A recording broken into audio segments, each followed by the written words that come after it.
യൂസുഫ് നബഹാനിയുടെ കിതാബ് എടുത്തിട്ട് എന്നെ അങ്ങ് പേടിപ്പിച്ച് കളയാമെന്ന് നൗഷാദ് നീ കരുതിയോ?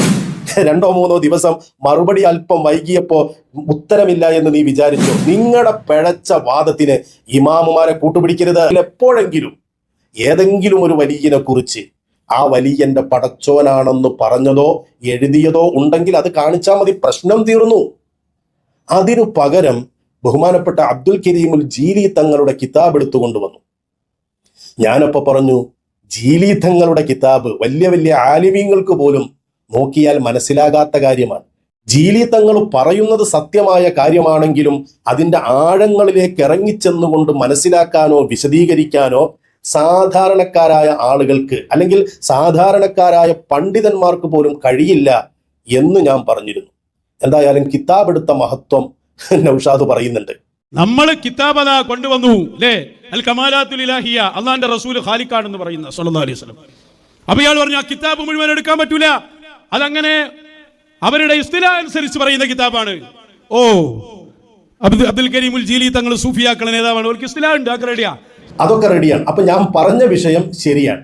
അബ്ദുൽ കരീമുൽ ജീലി റഹിമഹുല്ലയ്ക്ക് അവരുടേതായ ചില സാങ്കേതിക പ്രയോഗങ്ങളുണ്ട്, അത് നൗഷാദ് അംഗീകരിച്ചു.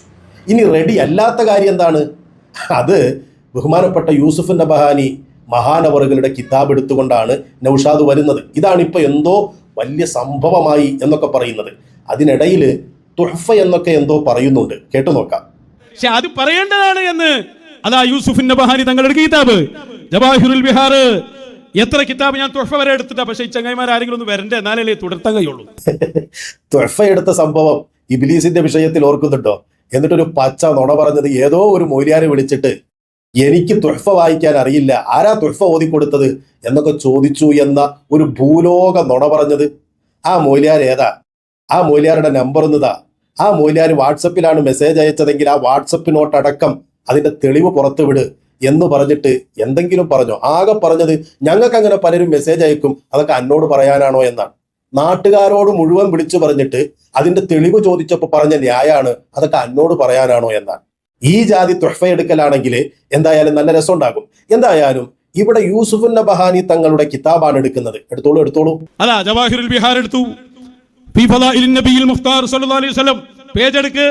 അതിലതാ വ്യക്തമായി ഖാലിഖിയത്ത് കാന മുത്തസിഫൻ ബിസിഫത്തിൽ ഖാലിഖിയ, ഹബീബായ സല്ലല്ലാഹു അലൈഹി വസല്ലം ഖാലിഖിയ എന്ന വിശേഷണം കൊണ്ട് വിശേഷിച്ച ആളാണ്. വദ്ദലീലു അലാ ദാലിക് നബുൽ മാഇ മിൻ ബൈനി അസാബിഇഹി ഫഇന്നഹാ സിഫത്തുൻ ഖാലിഖിയ. അവിടുത്തെ വിരലുകൾക്കിടയിലൂടെ വെള്ളം വന്നില്ലേ, അതൊരു ഖാലിഖിയായ സൃഷ്ടാവിന്റെ ആ പറഞ്ഞ രൂപകൽപ്പന ചെയ്യാൻ തന്നെ അതിന് വായന. ഈ കിതാബൊക്കെ എടുത്തുകൊണ്ട് വന്നിട്ട് ഇപ്പൊ എന്താ ഉണ്ടായത്? എന്റെ ചോദ്യത്തിന് മറുപടി ആയോ? എന്റെ ചോദ്യം എന്താ? ഇയാൾ പറഞ്ഞ മറുപടി എന്താ? ഞാൻ വേറെ ഒന്നും ചോദിച്ചില്ലല്ലോ. ഏതെങ്കിലും ഒരു ഇമാം അല്ലെങ്കിൽ ഏതെങ്കിലും ഒരു പണ്ഡിതൻ ഏതെങ്കിലും ഒരു വലിയനെ കുറിച്ച് ആ വലിയന്റെ പടച്ചോനാണ് എന്ന്, അല്ലെങ്കിൽ ഇയാൾ പറയുന്നത് പോലെ ആ വലിയന്റെ ഖാലിഖാണ് എന്ന് ഏതെങ്കിലും ഒരു പണ്ഡിതൻ പറഞ്ഞിട്ടുണ്ടോ? അങ്ങനെ ഒരു മാതൃക ഇസ്ലാമിലുണ്ടോ എന്ന എന്റെ ചോദ്യം. അതിനെവിടെ മറുപടി? ജീലി തങ്ങളുടെ കിതാബ് എടുത്തുകൊണ്ട് വന്നിരിക്കാൻ, യൂസുഫ് നബഹാനി അത് എടുത്തുദ്ധരിച്ചത് കൊണ്ടുവന്നിരിക്കുകയാണ്. എന്നാ ചോദിക്കട്ടെ, യൂസുഫ് നബഹാനി തങ്ങൾ ഏതെങ്കിലും ഒരു കിതാബില് ഏതെങ്കിലും ഒരു വലിയനെ കുറിച്ച് ഏതെങ്കിലും ഒരു റസൂലിനെ കുറിച്ച് ആ വലിയാണ് അല്ലെങ്കിൽ ആ റസൂലാണ് എന്റെ ഖാലിഖ് എന്ന് പറഞ്ഞിട്ടുണ്ടോ? ഉണ്ടെങ്കിൽ അത് വായിക്കും. അതാണ് ചോദ്യത്തിന് മറുപടി. അല്ലാതെ നബി സല്ലല്ലാഹു അലൈഹി വസല്ലമ തങ്ങൾ ഇന്ന ഒരു വിശേഷണത്തിന് യോഗ്യനാണ് എന്ന് രേഖപ്പെടുത്തിയത് വായിച്ചാൽ മറുപടിയാകുമോ നൗഷാദെ? ഇനി യൂസുഫ് നബഹാനിയുടെ തന്നെ കിതാബ് എടുക്കുക. ഏതാ കിതാബ്? സഅദത്തുദ്ദാറൈൻ. ആ കിതാബ് എടുത്ത് വായിക്ക്. അങ്ങനെ ഒരു വിശേഷണം ആർക്കെങ്കിലും ഉണ്ടെങ്കിലും അത് പറയാൻ പറ്റുമോ? പറ്റില്ല എന്ന് യൂസുഫ് നബഹാനി തങ്ങൾ തന്നെ വളരെ കൃത്യമായി രേഖപ്പെടുത്താണ്. സ്ക്രീനിലേക്ക് നോക്കിക്കോളൂ. വഖാല അസ്ഹാബുന, നമ്മുടെ അസ്ഹാബ് പറഞ്ഞിരിക്കുന്നു. എന്താ പറഞ്ഞത്? വൽ മുഅ്തമദു ഫീ ദാലിക, ഈ വിഷയത്തിൽ മുഅ്തമദായ അഭിപ്രായം അന്ന സ്വലാത്ത, തീർച്ചയായും സ്വലാത്ത്. ഇപ്പൊ നബി സല്ലല്ലാഹു അലൈഹി വസല്ലമ തങ്ങളുടെ പേര് കേൾക്കുമ്പോൾ നമ്മൾ സല്ലല്ലാഹു അലൈഹി വസല്ലമ പറയും. മറ്റ് അമ്പിയാക്കളുടെ പേര് കേൾക്കുമ്പോൾ അലൈഹിമുസ്സലാത്തു വസ്സലാം എന്നൊക്കെ പറയാറില്ലേ? ഈ ചൊല്ലുന്ന സ്വലാത്ത് സ്വാറത്ത് മഖ്സൂസതൻ ഫീ ലിസാനി സലഫി ബിൽ അംബിയാഇ സ്വലവാത്തുല്ലാഹി വസലാമുഹു അലൈഹിം. മുൻഗാമികളൊക്കെ ഈ സ്വലാത്ത് ചൊല്ലിയിരുന്നത് പ്രവാചകന്മാരുടെ അമ്പിയാക്കളുടെ മേലിൽ മാത്രമാണ്. ഒരു വലിയിന്റെ പേര് കേൾക്കുമ്പോൾ ആ വലിയിന്റെ പേരിനോടൊപ്പം സ്വല്ലല്ലാഹു അലൈഹി വസല്ലം എന്നവർ പറയാറില്ല. എന്നിട്ടൊരു ഉദാഹരണം പറയുന്നത് നോക്കൂ നൗഷാദെ. കമാ അന്ന ഖൗലന അസ്സ വജല്ല. നമ്മൾ സാധാരണ അസ്സ വജല്ല എന്ന് പറയാറുണ്ട്. ആ വാക്ക് മഖ്സൂസും ബില്ലാഹി സുബ്ഹാനഹു വതആല, അത് അള്ളാഹുവിനു മാത്രം പ്രത്യേകമാക്കപ്പെട്ടതാണ്. ഫകമാ ലാ യുഖാലു മുഹമ്മദുൻ അസ്സ വജല്ല. മുഹമ്മദ് നബി സല്ലല്ലാഹു അലൈഹി വസല്ലമ തങ്ങളുടെ പേര് പറയുമ്പോൾ നമ്മളാരും മുഹമ്മദുൻ അസ്സ വജല്ല എന്ന് പറയാറില്ല. എന്നാൽ അള്ളാഹു തആലയുടെ പേര് പറയുമ്പോൾ അള്ളാഹുവിനെ അസ്സ വജല്ല എന്ന് നമ്മൾ പറയാറുണ്ട്. എന്നിട്ട് യൂസുഫ് നബഹാരി പറയാൻ വ ഇൻ കാന അസീസൻ ജലീലൻ, നബി സല്ലല്ലാഹു അലൈഹി വസല്ലമ തങ്ങൾ അസീസാണ് എന്നതും ജലീലാണ് എന്നതും ഒക്കെ ശരിയാണ്. പക്ഷേ നമ്മൾ എന്തു പറയാറില്ല? അസ്സ വജല്ല എന്ന് നബി സല്ലല്ലാഹു അലൈഹി വസല്ലമ തങ്ങളുടെ പേരിനൊപ്പം പറയാറില്ല. എന്നിട്ട് പറയുന്നു ലാ യുഖാലു അബൂബക്കറിൻ ഔ അലിയുൻ സല്ലല്ലാഹു അലൈഹി വസല്ലം. അബൂബക്കർ സല്ലല്ലാഹു അലൈഹി വസല്ലം എന്ന് പറയാറില്ല, അലി സല്ലല്ലാഹു അലൈഹി വസല്ലം എന്ന് പറയാറില്ല. വ ഇൻ കാന മഅനാഹു സ്വഹീഹൻ, അങ്ങനെ പറയുന്നത് കൊണ്ട് അർത്ഥത്തിന് പ്രശ്നമൊന്നുമില്ല. അർത്ഥം ശരിയാണെങ്കിലും അത് നമ്മൾ സാധാരണ പറയാറില്ല. സലഫുകൾ, മുൻഗാമികൾ, മഹത്തുക്കൾ സ്വലാത്ത് പറഞ്ഞിരുന്നത് പ്രവാചകന്മാരുടെ പേര് കേൾക്കുമ്പോഴാണ്. കൊണ്ടുവന്ന ഉദാഹരണം ശ്രദ്ധിച്ചോ. നബി സല്ലല്ലാഹു അലൈഹി വസല്ലമ തങ്ങൾ അസ്സ ജല്ല അഥവാ അസീസ്, ജലീല് എന്ന പേരിനൊക്കെ യോഗ്യനാണ്. എങ്കിലും നബി തങ്ങളുടെ പേര് കേൾക്കുമ്പോൾ അസ്സ വജല്ല എന്ന് പറയാറില്ല. എന്ന് പറഞ്ഞാൽ അതൊരു തെറ്റിദ്ധാരണ ഉണ്ടാക്കുന്ന വാക്കാണ്.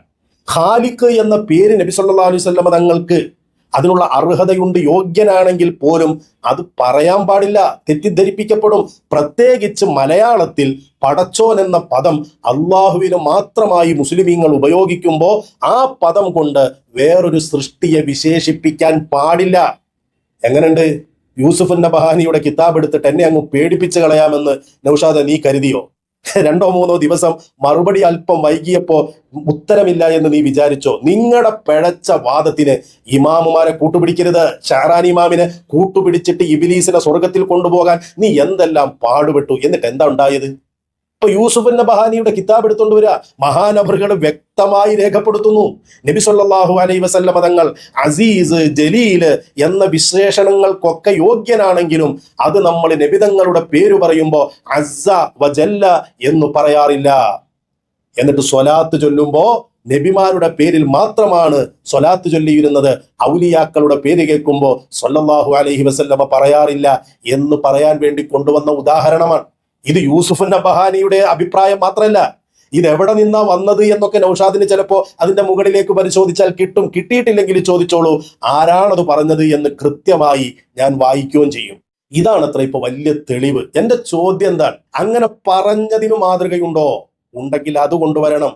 ആ പിഴച്ച പാട്ടുകാരൻ പാടിയതും നിങ്ങൾ പറഞ്ഞതും മടവൂര് പടച്ചോനാണ് എന്നാണ്. അങ്ങനെ ഈ കേരളത്തിൽ എത്ര ആലിമീങ്ങൾ ജീവിച്ചിട്ടുണ്ട്, ജീവിക്കുന്നുണ്ട്? ആരെങ്കിലും ഒരാള് മഹാനായ CM വലിയുല്ലാഹിയെ അല്ലെങ്കിൽ ഏതെങ്കിലും ഒരു വലിയനെ ആ വലിയ എന്റെ പടച്ചോനാണെന്ന് പറഞ്ഞിട്ടുണ്ടോ? ഉണ്ടെങ്കിൽ കൊണ്ടുപോകാൻ നൗഷാദെ. ആളുകളെ തെറ്റിദ്ധരിപ്പിക്കുന്ന വാക്കുകൾ പറയരുത്. ഇമാം ഗസാലി റഹിമഹുല്ല അവിടുത്തെ ഇഹ്യയിൽ നബി സല്ലല്ലാഹു അലൈഹി വസല്ലമ തങ്ങളുടെ അടുത്ത് ഹുദൈഫ എന്ന ഒരു സ്വഹാബി വന്നപ്പോ നബി സല്ലല്ലാഹു അലൈഹി വസല്ലമ തങ്ങൾ പറഞ്ഞൊരു കാര്യമുണ്ട്. ലാ യഖുൽ മാഷാ അല്ലാഹു വശിഅത, മാഷാ അല്ലാഹു വശിഅത, അല്ലാഹുവും അങ്ങും ഉദ്ദേശിച്ചത് എന്ന് പ്രയോഗിക്കാൻ പാടില്ല. എന്നാൽ എങ്ങനെ പ്രയോഗിക്കണമെന്ന് കൂടി പഠിപ്പിച്ചു. മാഷാ അല്ലാഹു സുമ്മ ശിഅത, അല്ലാഹുവും പിന്നെ നബിയെ അങ്ങും ഉദ്ദേശിച്ചത് എന്ന് പറയണം എന്ന് പഠിപ്പിച്ചു. അള്ളാഹുവിനോട് ചേർത്ത് പറയുന്നതിനെ നബി സല്ലല്ലാഹു അലൈഹി വസല്ലമ തങ്ങൾ എതിർത്തു. ഗസാലി ഇമാം ഇഹ്യയിൽ അത് വിശദമായി രേഖപ്പെടുത്തുന്നുണ്ട്. വീഡിയോയുടെ ദൈർഘ്യം കാരണം ഞാൻ അത് തൽക്കാലം വായിക്കുന്നില്ല. ആവശ്യമാണെങ്കിൽ നമുക്ക് വായിക്കുകയും ചെയ്യാം. അപ്പോ മടവൂരാണ് പടച്ചോൻ എന്ന് പാടുന്ന ഈ പാട്ട് അത് കുഫ്റാണ്. എങ്ങനെയാണ് അത് കുഫ്റായത്? നൗഷാദ് തന്നെ ഇവിടെ പറഞ്ഞിട്ടുണ്ട്. നസ്വാറാക്കൾ അവരുടെ നബിയെ ദൈവമാക്കിയതുപോലെയുള്ള വാക്കുകൾ അത് പറയാൻ പാടില്ല. അതിനെ കർശനമായി ഞങ്ങൾ എതിർക്കുന്നു. അതിനോട് ഞങ്ങൾക്ക് യോജിപ്പില്ല. അപ്പൊ ആ പാട്ട് കുഫ്റാൻ എന്നും മാത്രമല്ല, ഞങ്ങൾ പേരോട് ഉസ്താദിനെ മൗലാന എന്നൊക്കെ വിളിക്കുമ്പോൾ ഇപ്പൊ അതാണല്ലോ വലിയ പ്രശ്നമായത്. എന്നാൽ നിങ്ങളുടെ വിശ്വാസം എന്താ? നിങ്ങളുടെ വിശ്വാസത്തില് ഒറിജിനൽ മൗലാന അത് മടവൂരാണ് എന്നാണ്.